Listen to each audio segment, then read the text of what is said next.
What's up, everyone? Welcome to another edition of the Total Human Optimization Podcast. Today, we have two members of Ring of Honor Wrestling, Mr. Roderick Strong and Mr. ACH. What's going on, fellas? Pretty good. What's up?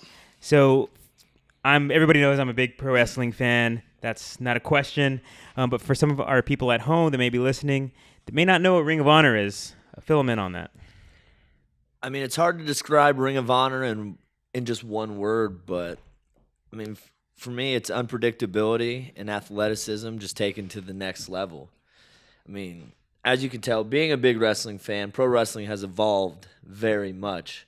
And a lot of that actually has to do with the Ring of Honor, like the influence that it's had on professional wrestling. A lot of the stars you see today came through Ring of Honor and, perfected their craft and traveled the world, and that was kind of the center of it all, where the best athletes in the world come and, just push each other and take it to the next level, So it's an experience. I mean, every time I bring somebody that is a wrestling fan or has been a wrestling fan and they see it, it's just something that you literally have to see live to fully understand and feel the energy. So it's amazing. Agreed. It's very different. Usually when people ask me what makes Ring of Honor so different, I always tell them it's more exciting and it's more athletic. All wrestling is exciting, but there's just something different and special about Ring of Honor. Ring of Honor was one of those things that it was the alternative to all the other stuff. Mm-hmm. If you didn't want to sit around and watch, the other stuff. But Ring of Honor it's different. It's fresher. It's future stars and stars now, mm-hmm. and that's what's so special about it. It used to be a point where it was like, people are going to Ring of Honor to become stars. Now, people that are in Ring of Honor are the wrestling stars of today. They're the big names, and, people are familiar with them. I mean, it's so cool to watch it evolve to what it is today. He's been with the company longer than I have. I've only been with it, 3 years now. So, to be able to sit back and watch it build to what it is and to be able to be a part of it now, it's so cool. It's such an experience. Okay, so when you're in high school and they give you those little career path tests, you're a construction worker, you're probably going to be an electrician. You're never going to get the answer professional wrestler. So where did that come in for both of you? Like in your lives, just said, you know what, this is what I want to do. I'm going to devote all my time to this craft, and it's either this or nothing. Actually, I was the kid in high school that I would say it and everyone would say it just based on the fact that I was already around wrestling. And I got into it and started being around it based on the fact that my dad did it. And at 12, there was an incident, I think, where my past, where my mother shot my father, believe it or not. And it was something where they separated. He survived, thank God. Mm-hmm. But she was in jail, and he was a single dad. Yeah. And his friend called him one day. I was like, "Hey, man, you want to be a pro wrestler?" My dad was an athlete in college and high school. He's like, "Sure, why not?" I mean, even though he was I believe he was 38 at the time. So it was one of those things, man, where finally being around it and just watching it done, I fell more in love with it. Just how intricate everything is, mm-hmm. how little it is. I mean, it's a lot like any athlete that falls in love with the sport. I mean, I played football too, but just footwork and placement and timing and physicality, how much work has to be put into it, when you're starting, especially little reward, mm-hmm. But there's a goal, and it's not always just achieving the highest goal of going to the WWE, but becoming the best at this craft. And for me, it was something that I got in the wrestling ring, and Jim the Anvil Neidhart ended up being the trainer from the Hart Foundation. Okay. Yeah, you can't go wrong there. Oh, but it was just one of those things with the way my life was. I had a really bad upbringing, which is kind of interesting because me and him both have very interesting upbringings that, kind of brought us to this point and made us who we are. But that was the first time in my life I ever felt accepted, because after I stepped in that ring, Jim was like, "You did a good job," and I was like, "Oh my God," Yeah. I wasn't being made fun of. I wasn't being ridiculed for who I was, for who I was. Not even me, for my parents being the way they were, and it was like, all right, well, I'm in love with the art of this, and I feel like it's accepted me. So now I have to become the best I possibly can be at it, and that's what really attached me to it. Okay. And kind of started my journey. And as time went on, like I said, I played football, and it was one of those things where You know, you have to realize, even though in wrestling they're like, there's no way you can make it because you're small. In football, the chances are like even more. You know, and it's something I did, and I love football, and I'll always love football. But to me, it was a whole nother journey, and something that I felt like it was just me. I had control over this no matter what. And you know, after I graduated high school, I told my parents like, hey, this is what I'm gonna do, and they're both like, all right, great.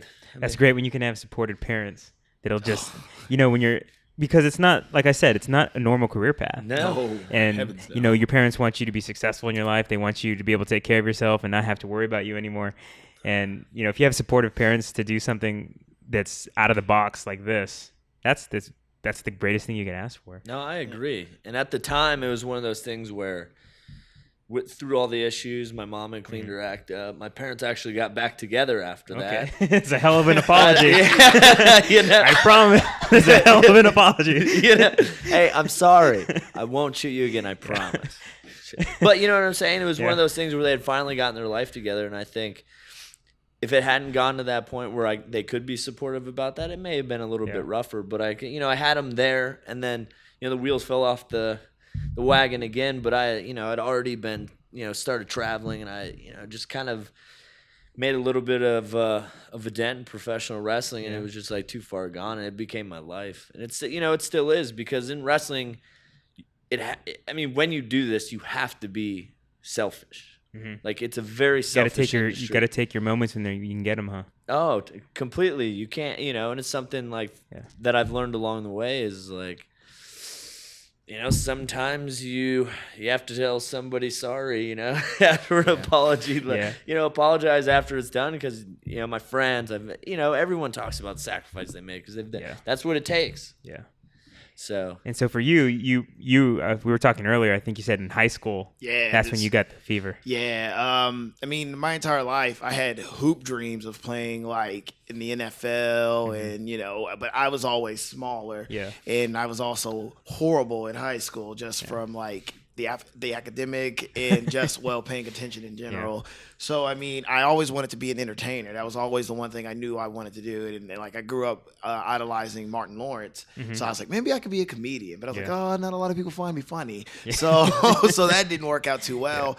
Yeah. And I never get I was sitting at home and I watched it was Shelton Benjamin, and I can't remember who else, but then I was like, oh, I haven't heard that name in a while. Yeah, I know. I was like, man, I want to be a professional wrestler. So, like, I thought about it for a bit, and then maybe when I was like a sophomore and junior, and I knew I was getting close to graduating, I'll never forget people would ask me, like, so what are you going to do after high school? What's the choice? What are you going to do? And it's just like, pro wrestler. Like, I got it. That's what I'm going to do. So I would look up schools, and I was like trying to figure out things to do. And the school that I went to, it didn't have the head trainer that was in the WWE. It didn't have the head trainer that traveled all over the world. He just, traveled within the state, he didn't really do too much. But what he gave me, you can't really teach. He gave me a really good passion for the business.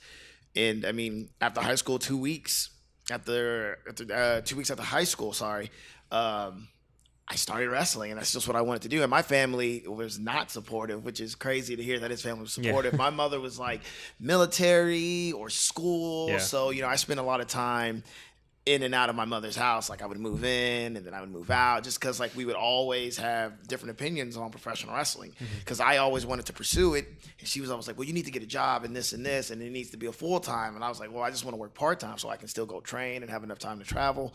So, I spent a lot of time trying to, fight my family on like this is what I want to do. And like, I believe that I can, do something with myself with this, I'm sorry that I'm not making $1 million or $1,000 or something, but I feel like, this keeps me genuine. This keeps me happy. I love it. So, it took a while for them to finally understand, like, okay, once they start seeing you on TV, that's all. This is my son, I think my mom started to take it serious once I packed up everything and I moved to St. Louis. And I think she realized that takes a lot of dedication to be able to go, hey, I feel like I could further myself in life, in my career, if I pack up everything and just completely jump ship and just move to a new state where I know nobody and just start over and start my whole life over. And then after I did that, I think she started to take me and wrestling a little bit more serious. So it was cool to always talk to her, and she asked me like, what's Ring of Honor, or what's this and what's that. So it was cool to actually have that bond with her and stuff. And my nephews, they love it. Yeah.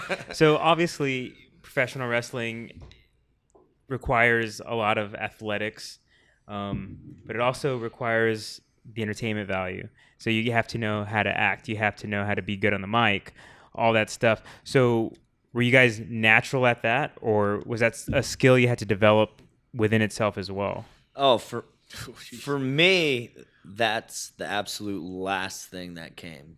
Okay. Like, for me, it was like, I want to be... And what's the level of importance on that? Like, whenever they're going to hire you, what do they look at more? Well, I think obviously, at the rate they hire you is the better you are on the mic, obviously, and character, just understanding like who you are. Mm-hmm. Like, especially with the way things are nowadays, you don't have to be drastically a different person. You have to just be relatable, be it good or bad. And it's kind of something over the last few years about myself. Like, I have a big preference of being a bad guy because I don't know. People just love to dislike me, and I don't have to do very much for it to happen. I think it'd be more fun to be the bad guy. Yeah. Like, does anybody want to be the good guy anymore? Everybody wants to be the bad guy. I actually no, but everyone wants to be the bad guy. That's the good guy. It's not one of those things where I enjoy being heavily booed. Yeah. Getting cheered means if they get up to boo you, that you're successful at your job. Yeah, and that's a lot of people think. When they stand up and cheer for you, you're successful at your job. But for me, I take it very serious to get booed. Right. And that's, for me, getting into wrestling, I always like the Dean Malenko's and, all those guys. But so technically, being fantastic in the ring was always my number one goal. I'm like, if I'm good enough, they'll never not hire me, wherever I need to go. But then you come to the point where you understand, like, hey, for me to actually be as successful as I feel I should be, I have to find out who I am and be able to do the thing that's going to make me the most marketable, and that's talk. And that was a very, very hard struggle for me, and it was something I ran from for a very long time. Mm-hmm. And then I was like, all right, you're getting older. You have to talk a little more. You have to get back. And that's the thing is I don't know. I'm very comfortable talking about stuff that I'm passionate about, but I'm very uncomfortable talking about stuff that I'm not. Because a lot of the times I'm very quiet. Yeah. And if I really like you, I'll talk to you a lot. But if I don't, I just won't bother. Yeah. Right. So that's one of the things that's super, super important. It is true. He won't talk to you at all. Yeah. It's true.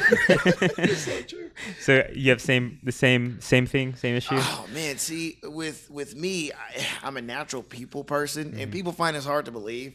But outside of wrestling, I'm like a real loner. Like, I like to keep to myself and just just relax and chill. But when I get around people, I just can't control myself. Like, it's like a dog. It's like a dog in front of, like a little puppy in front of people. You just like, everybody's around, pet me.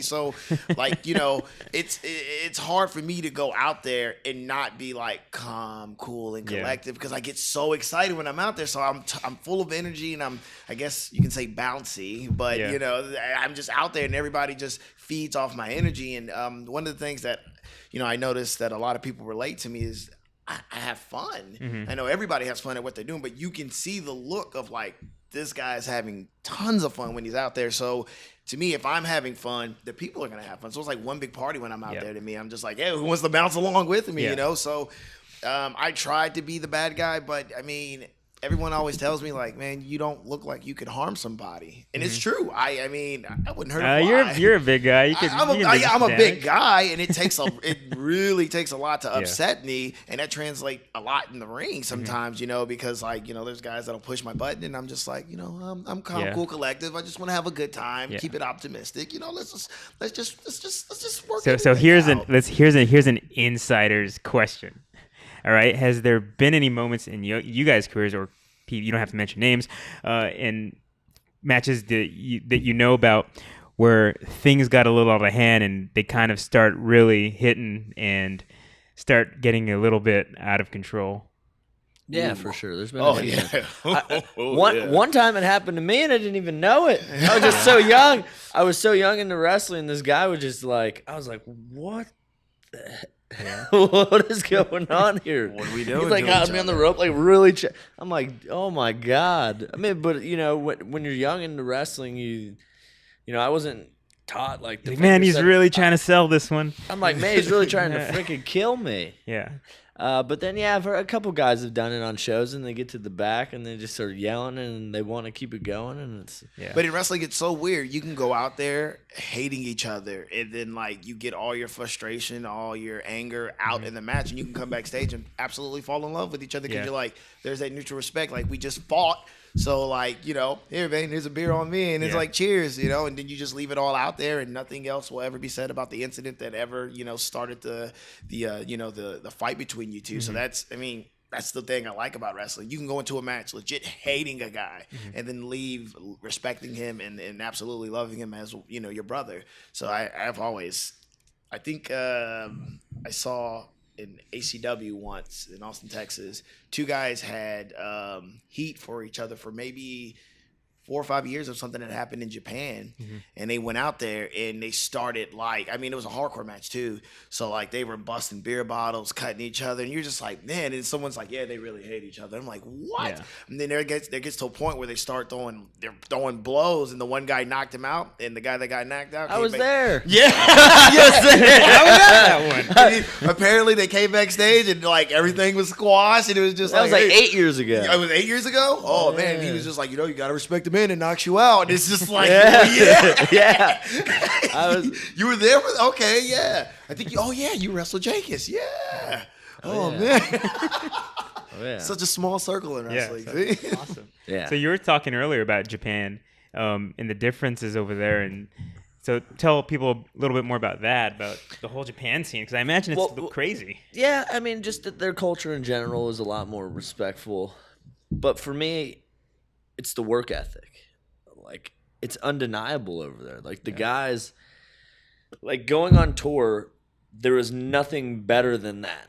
I've never came back more motivated because here guys kind of do their own thing. There's guys that just don't take it as serious. Like, I feel like I'm any other athlete. It's been other guys have talked about it. Like, I train like an athlete when I'm at home. I prepare, for battle. Like, it's the closest thing to real life war I can get into because my style is very physical and I expect it to be the same as much as it can be back. And that's what makes it a little bit different from someone like him that can fly all over the place. Okay. But do a little bit flashier stuff. My stuff's when I grab you and when I hit you, people are like going to question it for a second, like, did he really just murder him? But on tour, it's like you get on the bus, you go to a town, you get off the bus, you work out, you wrestle, get on the bus, you go to the next town, you work out, you wrestle. They bring weights to the shows, And these guys, do 12, 14 tours a year. So you're going over there and you're just working your ass off. And when you come back, it's kind of hard to break that, and the fans are super respectful. And a lot of people are like, I don't really like it. It doesn't translate that well. But if you look at it from the point of they look at the intricacies of things, the little things, and they want to be entertained. And if you get them to be kind of quiet but responsive when it need be, then that's success. Yeah. Like there's no better feeling than that. And the other thing I like is they like to enjoy themselves. So. You go sponsor dinners or you go out, you eat great, you have drinks. You're just like, this is exactly what it should be like. Yeah. Work your ass off and then reward yourself. And I don't know. It's just the way those guys do it is super, super impressive. And I wish, it would rub off more. People that over here that go there, they like to claim that they've been to Japan, but none of that work ethic, and responsibility to your job rubs off on them. And I wish more of that did. Yeah, you're about to go, right? Hopefully, I don't know yet. I haven't been announced yet. Nothing's been announced. Let him go. Yeah, yeah. Let him go. Well, Ring of Honor just announced for the first time ever.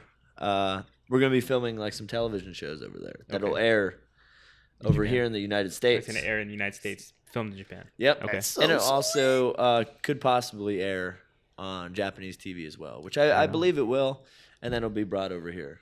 Okay. And yeah, so that's huge deal for our company. It's awesome. Yeah, we're So- working with New Japan Pro Wrestling, which is the biggest wrestling company over there. So Okay. I mean, they do Tokyo Dome once a year and get close to 60,000 people. Wow. Yeah. Oh man, that's Yeah. intense. It's Man, amazing. That's a lot of pressure. That is a very lot of pressure. Yeah.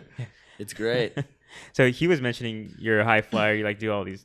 You do all the backflips off the ring and that Right. kind of stuff. Right. How the hell do you learn that stuff? I mean, how do you practice that? Man, Imagine you mess up a lot. it's to all, start. dude. It's all just. It's just. I'm out there just going raw. Yeah. Like I mean, the first time I did the backflip over the dive, I never forget. I was backstage talking to a wrestler, and the ropes. I wasn't able to do the one dive that I normally do, the step off the middle, the flip, and I was like, man, I can't use those ropes. I got to do something. And he's like, what are you gonna do? I was like, I don't know. So I went out there and legit just on a limb. I was just like, all right. And I just ran and jumped over the rope, and I was like, cool. I didn't die, so I can keep doing it. I mean, I've had my mistakes. I mean, usually before shows, I try to mentally psych myself up, like I can do it. Because, you know, the last thing I want to do is be in the middle of a match and thinking about it. And, you know, usually when you overthink it, you tend to hurt. Yeah, you just got to do it. Yeah, so you just got to go, man. So a lot of it, man, is really just going. So how much of it, responsibility-wise, is the person doing the high-flying move versus the person on the other end receiving the hit? Like, I mean, because you got to both take care of each other. The thing is, someone like catching someone like him. No. And this is a compliment to him. There's only gonna be one or two in this whole podcast. So we're gonna say, Let's keep count. That's one. yeah. But he's got control over himself. Okay. You have guys that do these flips that shouldn't do these flips, Absolutely. and they put 100% of the responsibility on you. And that's when guys get injured, because I've had buddies dislocate their shoulders because guys are like, I'm going to flip on you, but they just like literally just like flip on you. It's like thud. And if they overshoot a little bit, you know, it pulls the shoulder. Yeah, if they land on you incorrectly. And it's one of those things. So for me, it's always like creating a good enough base where you can, you know, where the guy can control himself, but obviously you guys land together and you make sure you have a hold of him. Right. So. And for me, it's always putting myself in a position to where I can protect myself and them. So I always try to put myself in a position where I can just land on my feet, because it makes it that much easier to where the guy's just like, whoa, well, I just kind of fell because you were there. And it's like, yeah, I just landed on my feet. All you got to do is just help me protect my knees. That's all I ask you to do. So, I mean, I always try to put myself in a position to where I can flip and then just stick a landing. All you got to do is just put a body on me. So I always try to make sure I'm able to do something to where I can see my landing and stick it. Most guys, they do just flip, and it's just like, hey, I'm going to do like 6 corkscrews. I don't know where I'm going to land. I'm just going to need you to come and catch me. Like, have you guys seen Neville on WWE? Oh, yeah. Neville, like, he does those crazy triple reverse flips and stuff like that. Oh, yeah, we've unreal. wrestled before. Yeah. We were tag partners at one point. Yeah. Yeah, he's crazy. My partner before that, his name's Jack Evans. He wrestles mostly down in Mexico now. He is unreal. But he would do stuff like, it's like, he would do a double moonsault. So he did it off a cage once. So it's like 2 rotate. And he just like, it's like, go. And he just kneed this guy named Abyss. I don't know if you've heard of Abyss from TNA. I haven't. He's huge, man. Like Okay. 6'8", 380. Just hit him right on the top of the head, like middle of this cage match. Just knocked him out. Like a legit knockout. Yeah, he just got. I mean, he came to, and then he finished the match because he didn't really have to. But man, it's like one of those things where it's like, I don't want to be catching you when you. But someone like Neville, you know, he's gonna have control of himself. Speaking of injuries during matches, like, how do you do that? I mean, has there ever been a incident where you just like they have to stop and everything? Because like I know recently on WWE Raw, or Seth Rollins accidentally broke John Cena's nose, like doing a knee to the face. Yeah. And I know like in the past Triple H has had like his hamstrings like dislocate from his legs or something, and The famous Taz. and When he they tore his finished quad. or something like that. Yeah, finished the match. Like, you know, have you guys seen that stuff in person? I mean, like, what do you do? I mean, because you have to try to finish, but what? Yeah, one time this guy BJ Whitmer picked up Jimmy Jacobs, who's now a writer for the WWE, to powerbomb him into the ring while standing on the top rope, and he slipped, and he powerbombed Jimmy on the top of the rope, and he went straight to the ground and shattered his ankle, but he finished the match. Yeah. Like, and then ended up working like 6 or 8 more weeks on it. It's crazy. And then like It's a monster. Man. yeah, I mean other than that, I don't. Well, Brian Danielson had his retina detached in a match, and I don't even finished know it. what that means. His eyeball got detached. Yeah, from that getting hit in the terrible. side. This guy Morishima, this big, huge Japanese guy, was like hitting him with like this, just like this, just slamming him. So the next time someone questions if what we do is like real, just tell them these stories. You know? You can actually pull up the clips of all this stuff. It's out there on the internet to watch. Yeah, it's crazy. Yeah, I think a lot of people don't realize that, you know, that are not fans or that hate on professional wrestling is like, oh, it's all scripted, oh, it's all fake. You're not even really. But I don't care who you are. Jumping off a rope and landing on the cement or whatever hurts. You were talking about how you know your back is kind of hurting right now from a turnbuckle, which is supposed to be padded. Yeah, you know, but those ropes are not nice and soft and friendly. A friend once told me, he was like, man, you know, MMA is cool. You know, there's no disrespect to those guys. They're athletes too as well. He was like, but MMA is like professional wrestling without the fear. He was like, you know, we have the fear because we're jumping off the top ropes, we're diving through ropes. I mean, we're fighting all over. You know, they're just in an octagon, just swinging at each other. You know, that's scary and all. Don't get me wrong. I wouldn't want some dude swinging at me. You saying you want to get in a UFC match? Not at all. Actually, my mom just had to talk with me and told me not to. I think do CM that. Punk's looking for an opponent.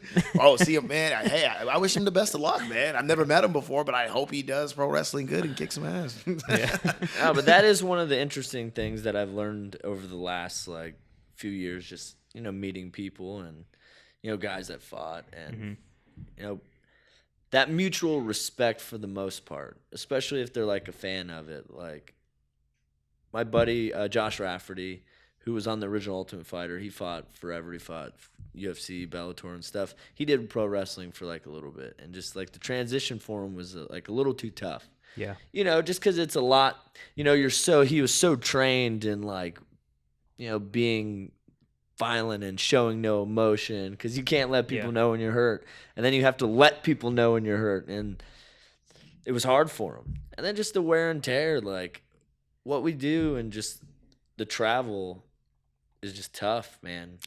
To wrestle, you know, 3-4 days a week, travel, still lift weights, try to maintain somewhat of a diet. Yeah.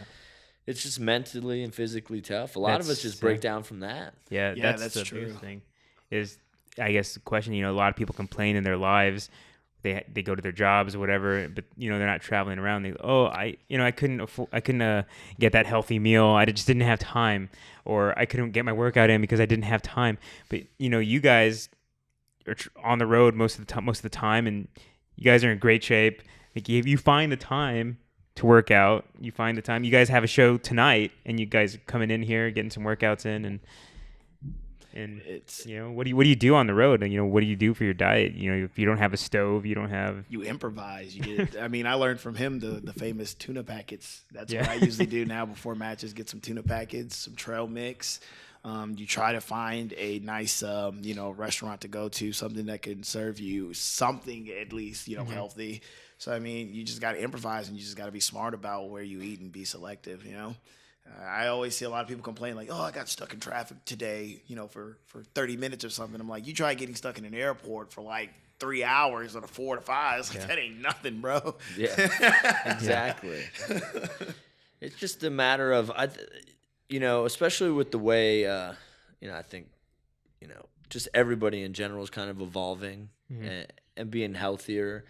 It's starting to be seen that it's easier than being unhealthy. I think, you know, a lot more options are out there for us. Everybody's eating Chipotle. A lot of that. There's but, still a lot of sodium in it, which sodium's not bad if for you're me working it hard. is. I don't know if you saw my food plan, but I legit was told more water and less fried chicken, which is the sodium intake. Fried chicken's hard to cut out. I know, man. For me it is, especially, dude. Yeah. Maybe just got to work harder. Yeah. Oh, see, it is. How bad do you want it? Yeah. You know? I cut it, so I think I'm doing pretty good for myself. You are. So you guys had the opportunity to work with our famous John Wolf here today at the On It Academy. a lot of different. I know you said you'd never really done that kind of stuff before. I don't remember if you said that you've done that kind of stuff before, but a little bit, but not, like just going through the warm up process is something like mobility is like something that I'm big into, but nothing like that dynamic that I've ever really done. So yeah, it was huge. Well, like I said, it's very humbling. You find out like, yeah, I think a lot of people that owe mobility training and they're kind of like, I'm not gonna make any gains off that. I want to go lift on the bench. I want to go do some heavy cardio or something that you're gonna feel and that looks cool and all that stuff. But like that mobility stuff's no joke. Well, like I was telling him, because it's all about like proper position and just like we said with what we do, as much as we travel, trying to get in these workouts, like our body's just kind of off a little bit. But implementing something like that, it's like, could you imagine how well we could perform if we were actually feeling okay?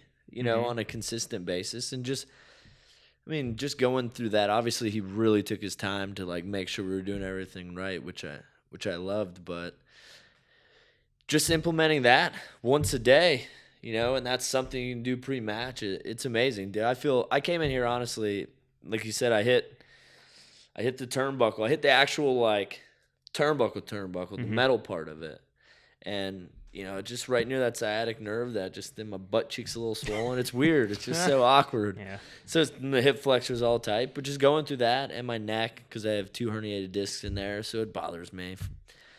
But I feel great. It's amazing how just putting as much time in. We're talking about diet. It's the same thing. You put as much time into that as you would anything else. You're gonna feel great, and then once you feel great, imagine how well you'll perform. So I loved it. And as an athlete, it's really great to be diverse in, as far as like knowing every aspect of your body and, how to heal it in this way or when something hurts. So, for me, it was a great learning experience because, I didn't lift weights a whole lot in high school. Okay, I didn't lift them at all. But, so I've actually, once I got into wrestling, I was really blind from like workouts and body health and all that stuff. So I've just been learning as I go. And then it really didn't kick in until I started doing wrestling full time that it was like, okay, now my body is a real investment. So I really have to watch what I do, watch what I eat, because, if I get hurt, there goes my income and I can't support myself. So, today was a great experience to learn, okay, when my lower back tightens up, I can do this or I can do that. I don't have to lift weights anymore. I can just do everything he told me today. So that was awesome, man. It was great. That's awesome, man. So yeah, I think it's been pretty cool for On It anyways. We've kind of unofficially become like the official supplement and like fitness company of professional wrestling. Because of Stone Cold. No, but even it's funny because someone like me, I've been using, been trying the products and using them even before he like talked about them. Yeah, so I don't know if it's words going around the locker rooms and everything, because so like on Ring of Honor television, there's guys coming out in our shirts now, like, and we're not paying money for that. Like that's just happening. It's one of the things I think it's cool because I was one of the first guys to be using the On It products in Ring of Honor. And then it's like, you just don't really talk because everyone's like, oh, what supplements you take? And blah, blah, blah. And then you just talk about it. And then you're like, oh, yeah, you just started Alpha Brain? Really? Because with what we do, just memory is just very, very important. Yeah. And that's like one of that's honestly the first product I tried. It was like a drug that you didn't have enough money for me. I would hear guys talking about it, and I would just, and they wouldn't even be talking to me. I'd just be sitting next to them, and they'd be like, Alpha Brain. Okay, let me look that up, see what that is. And it's like, oh, man. How do I get a hold of that? So, but I heard Stone Cold, honestly, just always talking about Alpha Brain. And for a while, I was like, man, that just can't be legit. Like, there just can't be something out there that you just put in your mouth. It's a pill, and then you take it, and you're just like, I can see clearly. That's not, well, you know what? That's not true. That could be said for a lot of things. That's true. So to me, I was just they like, could legally get. Yeah. But I'm starting to see like a lot of people are living by it. Seidel, he praises it up and down, and so I'm like, I definitely want to invest in this. Definitely. Yeah, that's so cool for us, to see it, because that's the way things should work. You have a lot of, not to diss on too much on other like supplement companies and stuff like that, is, they have these big marketing budgets. They pay all these big name athletes to say that they use their stuff, but when they really don't use their stuff, Right.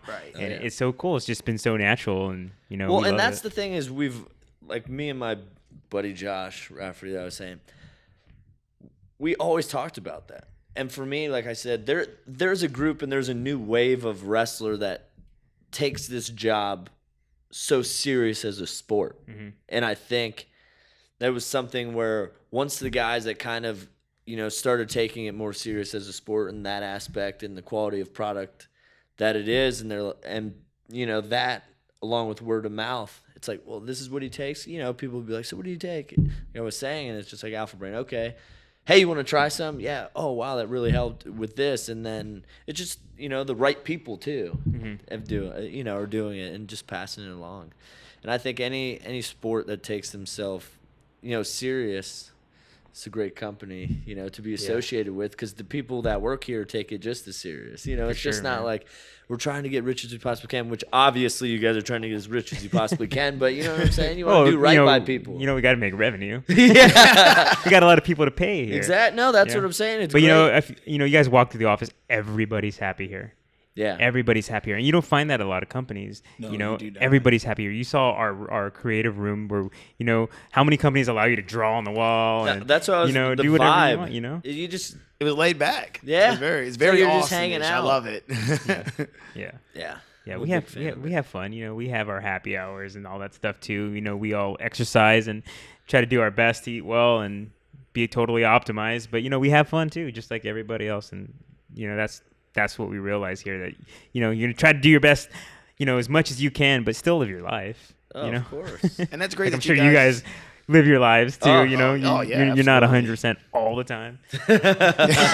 That's one of those things I've really, really learned. It's funny when you meet people like that. I have friends that are, that fight for UFC. They're like, you have to enjoy yourself. Because I think before you meet, I'm like, these people never enjoy themselves. And you meet them and you're like, they definitely enjoy themselves. Yeah. You have to have that different release, man. Yeah. In any way. can't always just be go. Yeah. So we did an article recently about kind of the change of professional wrestling since like maybe the 80s with the Hulk Hogan's, the Macho Man Randy Savages, where it's just big bodybuilder dudes, and we called it the rise of the everyman, and which is like the change from these big outlandish characters to just kind of like your normal everyday fighting Joe, So have you guys seen that same transition? You noticing that difference? Yeah, I gave it a different name, but I like that one a little more. I use my friend, me and him, we dubbed it the age of the athletes, just because we're not all like 6-something, 300-pound guys. We're not all stiff bodybuilders. Like we've learned that in order to have a longevity career in pro wrestling, you have to really pay attention to what you do, and you have to pay attention to detail as far as like what you put in you and your body, and you just really have to train like a real athlete for that sport. And luckily, as time's gone on, there's been CrossFit has helped pro wrestling out a lot, because there's a lot of guys that are getting the right movements in and being able to just do everything for pro wrestling versus just going into the gym, looking at the mirror and go, oh, I got a vein in my bicep, that's gonna be good. So it's changed a lot, and it's awesome that you can actually look at it as a real sport. I mean, it is a real sport, but you can actually look at it as yourself as an athlete versus like, I gotta be a bodybuilder. So that's really cool. Yeah. I mean, I think it's evolved with all sports, and just the expectations from people have grown. And I think the guys have found ways to be able to get as close to them as possible. And obviously, being as functional as possible is the best way to do it. I mean, because our brains are, I think, more creative than ever. But, athletic performance has to back that up. I mean, great ideas are nothing without the actual doing of it. Sure.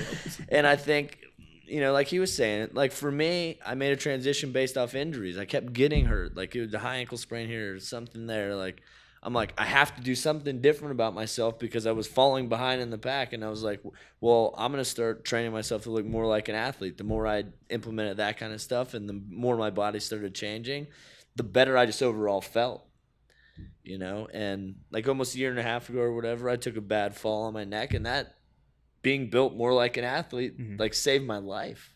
You know, if I would have been super stiff with no mobility, like who knows what it, you know, if I'd been 2 inches more this way, you know, I'd be sitting in a different kind of chair. Yeah. So it's just, like I was saying, there's the right guys in the right position that are, you know, not necessarily role models to the other guys, but just kind of motivating, you know, keeping everyone at arm's length. Like, hey, we got to keep up with these guys that, you know, they're taking it to the next level. And I think you'll see, you know, guys like ACH or athletes that are trying to do that. And it's just great for the professional wrestling product. And I think it's only going to get better. I'm just waiting for like the first professional wrestling match to where the wrestlers are fighting in the air, like Dragon Ball Z stuff. That's how far like the minds are going to advance to where someone's going to get superpowers, and then we're just going to be like, well, I can't shoot lasers out of my eyes. Like, how do I top that? Mutant wrestling. Yeah, I and can't wait for maybe it. like 2080 or something. I can't wait for that. Alpha Brain's going to give you powers at some point. You guys are going to like get this formula where it's just going to be like, here, take Alpha Brain. It'll give you powers. Like, it's going to be great. That would be wonderful. It would be. And it's, you know, a nod to MMA has helped wrestling a lot. Yeah. Based on the fact that a lot of the same crowd.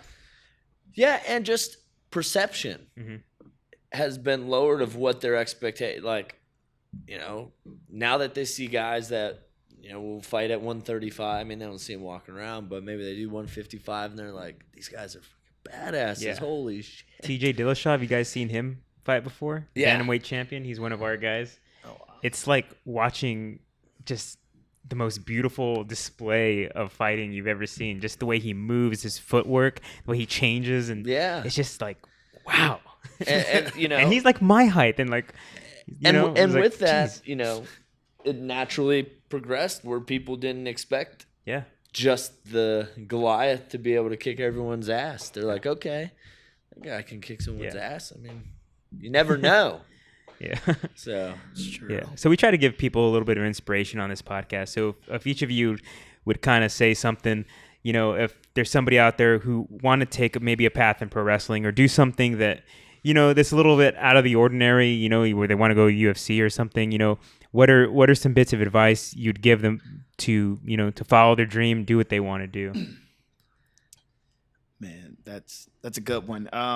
The one thing I've learned in life in general is that Hold on. Phone call. the one thing I've learned is phone call. No, the one thing that I've learned. That was inspiration calling. Go ahead.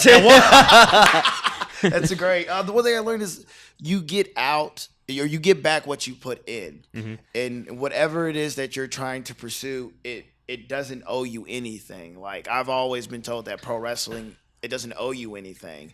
And I like to believe that it gives to you, though. Just because it doesn't owe you anything doesn't mean that it can't give to you. So I believe if you put in 110%, you will get something back. You have to invest your passion and you have to invest your time into something that you truly love to get something back. And not everybody's going to agree with you. Not everybody's going to like you. But you have to be the best you every day you wake up. Because in a world today where you can be anything in the world, but you can be you. And that's how you be real. I really hate when someone's like, hey, be real. You need to be real with me. And it's like, I'm being me. That's the only way I can be real is unless I be me. Yeah. You want me to be something else?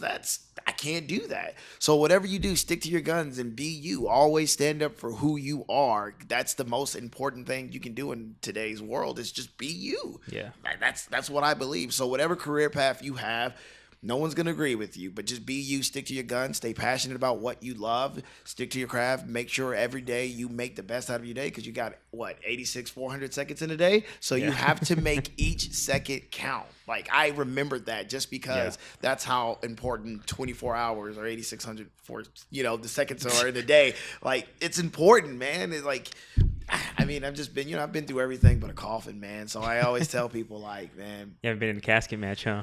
No, I have not. Oh, man, don't get any ideas. Oh, man, I've been in a cage match, actually. For me, it's respect. Just respect the process. Life isn't easy. I mean, a lot of the stuff's the same when it comes to that. Like, be the best you, but respect the process and understand it's not going to be easy. And you're going to have to work hard. If you see people that are getting the things that you want, but they're not doing what you're doing, you're still going to win the race no matter what. And it's one of those things that people have dreams and they want to be something. But at the end of the day, do they really respect themselves and what they want to be?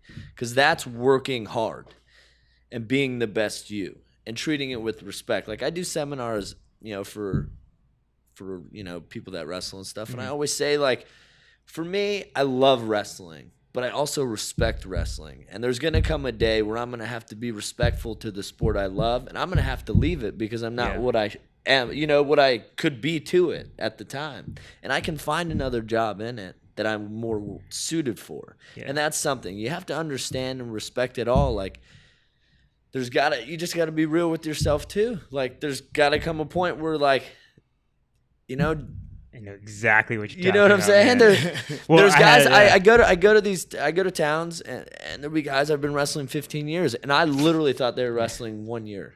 Mm-hmm. And I'm like, listen, wrestling runs, it's more than just the ring and the action in the ring that helps wrestling.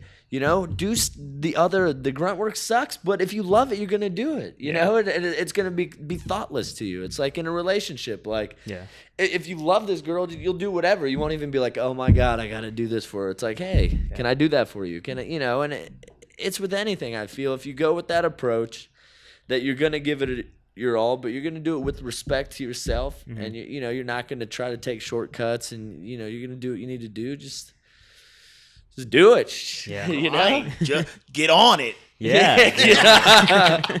Hashtag. Yeah.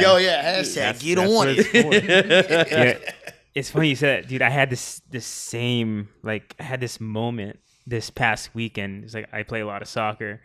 And I was like, I'm getting a little watery-eyed right now because I just had this like intense moment. Like, you ever look at yourself in the mirror and you just like you realize something and like you just like it hits you? So I was looking in that mirror, man, and I was about to go play a soccer game, and I was like, I'm about to be 32 years old, and I was like looking at myself, I was like, there's gonna come a time you're gonna come stand in front of this mirror, and where I can't play anymore, where I'm too old to play, like I can't do it, and there's gonna be a time when I come in front of that mirror. And I'm going to be like, man, remember when you used to go play soccer and you used to go play 2 games in a weekend and you were fast and you could do it. And it's like, there's going to be a time, man, you're not going to be able to do it. And so I just like, go embrace that game. Go embrace that moment, man. Like, embrace every single day because, man, especially in athletics and so, like, there's going to be a time you just can't do it anymore. Man, I remember when like I said, with my neck injury where I sat like for a week and I never felt more sorry for myself ever in my whole entire life. And I was like, we talked about backstory being bad, and I'm like, I'm just sitting on my couch like, what is going on in my life? Like, I was this close to losing the only thing I really know. Like, from this point forward, there will never be an excuse. I'll never make an excuse for not working as hard as I possibly can and for not being the best that I possibly can. Dude, you owe it to yourself. I tell all my wrestling friends that, like, I always tell them, like, if you make this small adjustment, dude, I think you got something. Whether it be like cutting your hair, changing your, like, just something. And I'm always just like, you owe it to yourself to do it. Like, why put your body through all this punishment? Why like stress over the dieting, how you look, and the work ethic? Like, why go through all of that? You owe it to yourself to try to be the best you can be and to just sacrifice everything. Like, you owe it to yourself. I would not do this.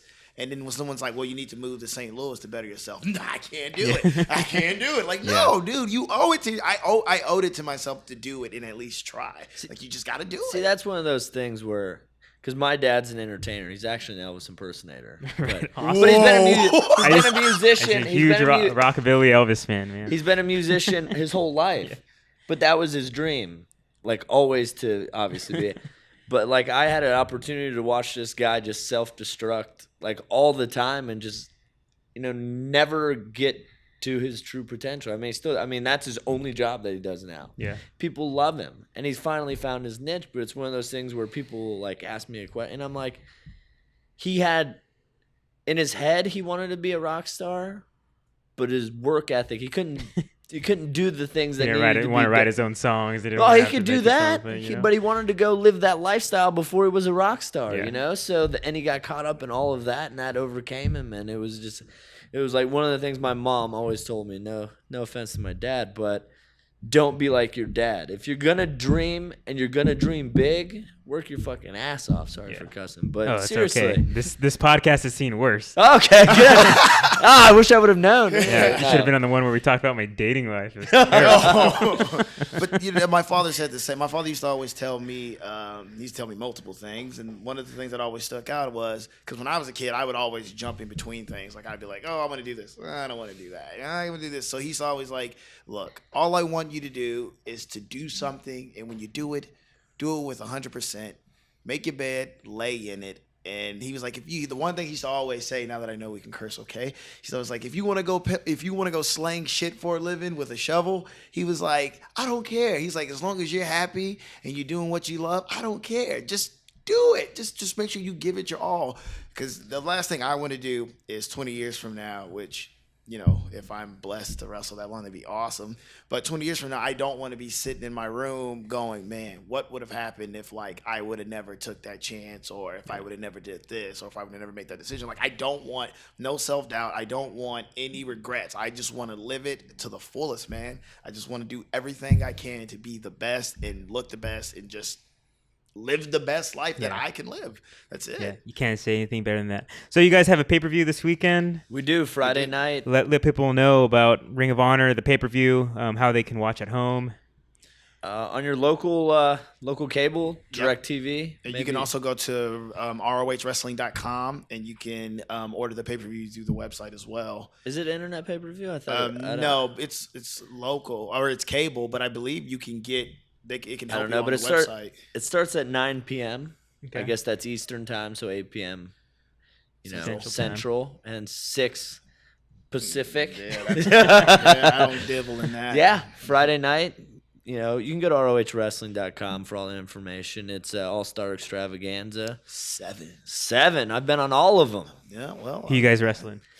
I'm in a 4-way for a number 1 contenders match. It's me versus Michael Elgin versus AJ Styles versus Adam Cole. So. Okay. Ooh, Adam Cole. He's one of the guys that wear the On It shirts. Yeah. And I have my partner, Matt Seidel, in the Best Of series right now. We're tied up 1-1, and I actually have the opportunity of taking it away this weekend. So that's what I'm looking to do in my home state. Right on. Yeah. Sweet. And if you're if people are local, Saturday we're having TV taping where we're gonna. Okay. You guys are in San Antonio this weekend. Yep, San Antonio, Home of the Spurs. That's right. That's right. Yeah, but all the information is on the website. I mean, they have a lot of stuff. Like we did 2 events last weekend in Dearborn and Chicago, and Dearborn event is already up for video on demand. So we do a lot of stuff through our website. Cool. And you can follow these guys at Roderick Strong's, just Roderick Strong on Twitter, on Instagram, Twitter, and Facebook you're a fan page. Go ACH on Twitter. Go ACH Go on Twitter, ACH and on then Twitter. Instagram it's Go ACH Go. I'm a big Spurs fan. All right. Well, thanks guys for coming by. Thanks for giving us this podcast opportunity and sharing your knowledge about a very interesting world that I don't think people know a lot about. A lot of work, a lot of time, and a lot of perseverance, I imagine, to get to where you guys are. So say thanks for that. So thanks for that from the On It universe. And until next time. Yeah, thanks for having us. Get on it. All right. I'm not going to stop saying that. All right. All right. Get out on everybody. Later.